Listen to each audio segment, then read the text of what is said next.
Ahead this morning on DC News Now, more weather on the way. We're tracking your rain chances heading into the weekend. Meantime, some areas still soaked from Tuesday's heavy rain. How you can protect your homes and families from rising water. Plus, making history. I know I'll stand on the shoulders of giants. The first Black Virginia House Speaker takes the oath of office.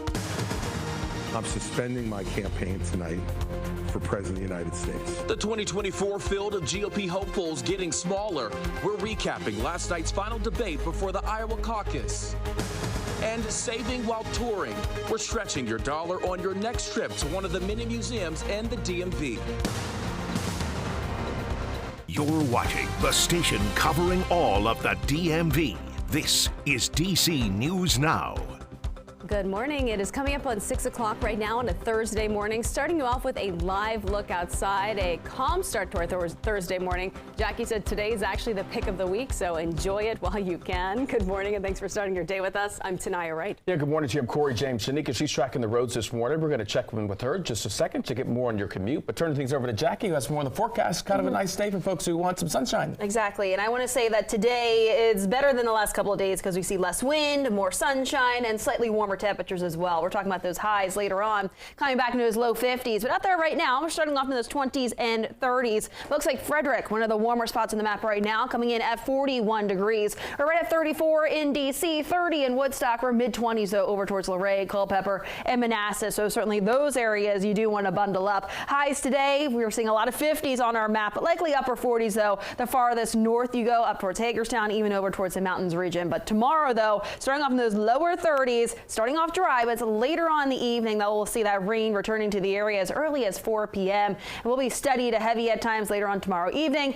alongside the wind. We have a DMV first warn day for your Friday. I'll go over all those details coming up. But Shanika's back and look at those roadways on this Thursday morning. How's it looking right now? All right, good Thursday morning. Yeah, you know what? Your roadways are looking good. You're at the top of the 6 o'clock hour. Not expecting much right now. Looking in the district, Southeast Southwest Freeway, all clear. And you're in the all clear on DC 295, a very quiet and uneventful. Here's the 14th Street Bridge, 395 heading northbound, coming out of Northern Virginia, heading into the district. And speaking of Virginia, off of 395, you are going to see a crash off of North Quaker that is heading north right between King and Shirlington Circle.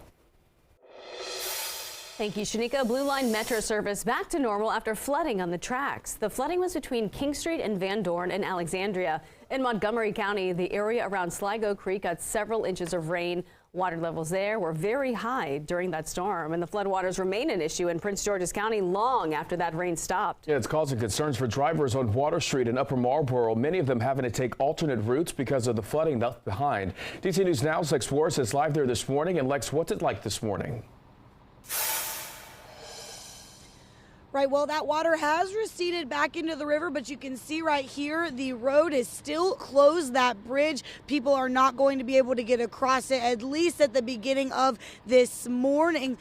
Taking a look, though, you can see where there's still a car that was stuck in the middle. That water receded, but it was a big issue yesterday. The water was up over the bridge. It was so high that someone even got stuck trying to drive through, their car left behind and still sitting on the bridge. Now, this is a busy area for the county. The bridge right off the highway and next to the entrance to the courthouse parking lot.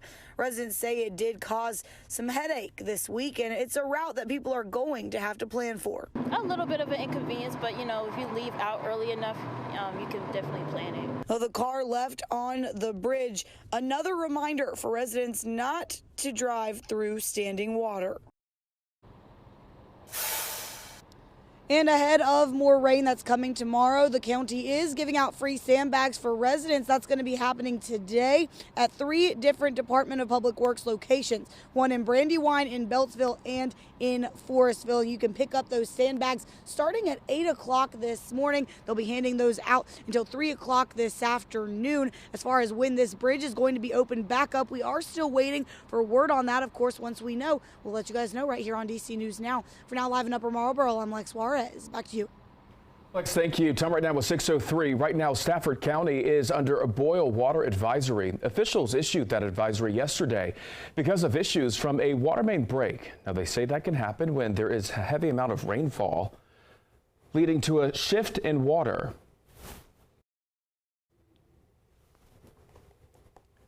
All right, authorities say while there is no evidence of a water main contamination, they are taking this as a precautionary measure. That is right. And Fairfax County Police searching for the group they're calling the Rose Roost Burglars. Police say this all starts with a woman attempting to deliver flowers to a home. When no one answers, they say two men come in and force their way into the homes and steal things like jewelry and cash. Anyone who recognizes the woman in these photos asked to call police. And police in Stafford County arrested a man for trying to steal a car from a dealership in Fredericksburg. Now, they say Jerry Lee Adams broke into that business next door and tunneled through the wall, as you can see the holes right here, to get to that dealership. The 35-year-old is being held without bond on multiple charges. Montgomery County Police Department's Drone as First Responder program is helping track down criminals. The program launched back in November. So far, it has helped find 27 criminals and was on the scene for over 100 calls, according to officials. Police say it most recently helped capture two men suspected of stealing from a Safeway. The department named the drone Raven 1. Montgomery County Office of the Inspector General says it completed its investigation into alleged misconduct in Montgomery County Public Schools. Officials say they found no violations of misconduct. The investigation alleges two administrators made inappropriate jokes and statements of sexual nature. According to the report, their supervisor was aware of the misconduct. Now, the complaint also alleges a senior official was at a social gathering when an employee was intoxicated and attempted to remove their clothing in front of colleagues. A D.C. council member is pushing for a new bill addressing crime. The big omnibus legislation by Brooke Pinto is heading to the Judiciary Committee next week. Our Tosin Fakile is in the studio this morning explaining this legislative package and when it goes before the D.C. Committee. Tosin, good morning. Good morning, Corey and Tanaya. This has to do with Brooke Pinto's Secure D.C. bill, which combines several bills and provisions, including Mayor Bowser's Safer, Stronger bill, and it all combines into one. Brooke Pinto says the new legislative package will do three things: focus on increasing prevention, strengthen accountability, including legal tools to address gun violence, carjacking, and theft, and improve government coordination. So let's bring your eye to the screen right here. What does that look like when we're talking about prevention? Well, here's a couple things. First, it reinstates MPD's ability to declare drug-free zones and hotspots of crime. It'll also install blue light technology and cameras in transit stations and develop recommendations to increase treatment and accountability for low-level offenses. So when we talk about strengthening accountability, here are some of those activities that's going to happen. Harsher penalties for gun-related crimes and shoplifting, while also lowering the threshold for felony offense of retail theft from $8,000 to $500. And it'll expand how carjacking is defined to improve prosecution of those cases. And Brooke Pinto calling for support for this new omnibus legislation. The council must pass and the executive must fund Secure DC. Everyone deserves to feel and be safe in the district. Our residents deserve our immediate action. Now, Brooke Pinto said she's had hearings on over 15 bills to get to this point and heard from residents and stakeholders about these ideas. That Judiciary Committee will vote next Wednesday. That's January 17th on this omnibus legislation. Now, guys, under the accountability portion, one action step says judges will be required to explain allowing pretrial release for juveniles that commit violent crime. And you guys know, like, juvenile crime is something that the district has dealt with. So they're kind of just trying to deal with all areas of crime when it comes to D.C. All right, we'll have to see what happens. Tosin, thank you. Thank you so much. 6:07 is your time. While the crime bill vote will not happen until next week, the D.C.'s Council Committee of the Whole is also looking to approve other pieces of legislation today. Now, that includes the School Safety Enhancement Amendment Act, and this would require the Office of the State Superintendent of Education to create clear guidelines for school safety protocols. The council will also hear arguments about the Conflict Resolution Education Amendment Act. This bill would require OSSE to develop a curriculum to improve students' conflict resolution skills. All right, history is being made in Virginia as the state swore in its first black Speaker of the House. Delegate Don Scott now holds that position. Two delegates of two different regions and parties nominated him. He is a Navy veteran and a lawyer and served in the General Assembly since 2020. 30 years ago, he served nearly 8 years in a federal prison after a drug arrest. I remember people, some who were in rooms like this, telling me my life was over. There are those who will tell you that you should be defined forever by a mistake. I'm here to tell you, do not believe them. I know I stand on the shoulders of giants. Scott spoke after the vote and reflected on the history he is making. And Democrats in both Virginia House and Senate unveiled their priorities for the new session. Some of them include increasing funding for K-12 education and protecting abortion and voting rights. This state spends 14% less than the national average on K-12 in the state that has the 10th highest per capita income in America. And from our perspective, that's completely outrageous. Republicans say they are prioritizing bills on vehicle emission standards and strengthening penalties for fentanyl dealers. The 2024 legislative session for the Maryland General Assembly is now officially underway. State lawmakers kicked off the 90-day session yesterday. The General Assembly already facing challenges at the start of the session. Now, Maryland is facing a projected $761 million budget deficit in the next fiscal year.